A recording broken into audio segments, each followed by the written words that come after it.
जब स्वामी जी शिकागो में भाषण देते थे, उस समय एक व्यक्ति मिला। उसने बोला कि स्वामी जी, मैं आप पर विश्वास नहीं करता कि आप पूरी दुनिया को यानी सभी लोगों को अपनी बातों में कवर कर लेंगे और सभी लोग आपके अनुयायी बन जाएंगे और सभी आपके पीछे पीछे चलेंगे और आपकी बात को मानेंगे।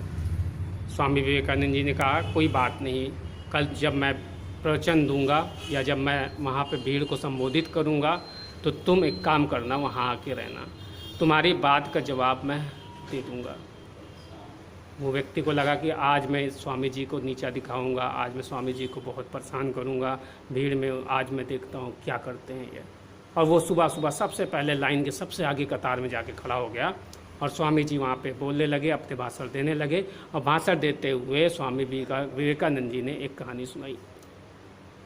कहानी क्या थी?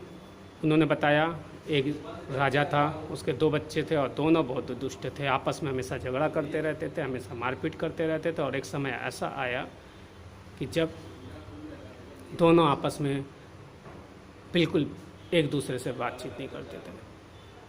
कुछ समय बीत गया। कुछ समय बीतने के बाद दोनों ने राजा के अंतिम समय में, जब वो मरने वाला था, उनके पास जाके बैठे।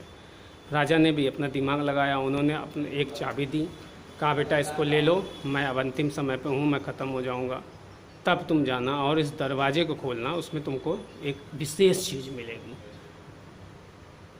लड़कों ने उनके मरने के बाद, स्वर्गवास करने के बाद, जिज्ञासावश जा कर के उस दरवाजे को जैसे ही खोला, क्या देखते हैं? और जैसे ही इतना कहा, स्वामी विवेकानंद जी ने शिकागो के बड़ा चढ़े भाषण में यही इतना कहने के बाद वो मंच पर से उतरे और पैदल जाने लगे। अब वहाँ जितनी बड़ी भीड़ थी, सबके अंदर एक जिज्ञासा थी कि आखिर उस दरवाजे को खोलने के बाद ऐसा क्या मिला। और वो व्यक्ति जिसने स्वामी विवेकानंद जी से बोला था कि सर, मैं नहीं मानता कि आप एक ज्ञानी हो, आपके पीछे पूरी दुनिया जा सकती है, वो सबसे आगे इस क्वेश्चन का आंसर जानने के लिए कि दरवाजे के खोलने के बाद क्या ऐसा मिला।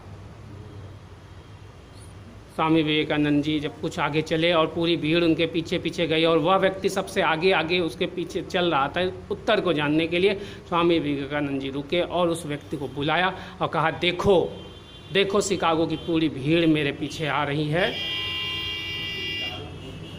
वो व्यक्ति नतमस्तक हो गया स्वामी विवेकानंद जी के सामने और अपनी शैली पे क्षमा मांगा। तो फ्रेंड्स, इस तरह की प्रतिभावान व्यक्ति थे, इसलिए मैं बार बार कहता हूँ कि इनका आदर करो, सम्मान करो और इनके बारे में पढ़ो, तुमको बहुत बड़ी शिक्षा मिलेगी। Okay, good day, good bye.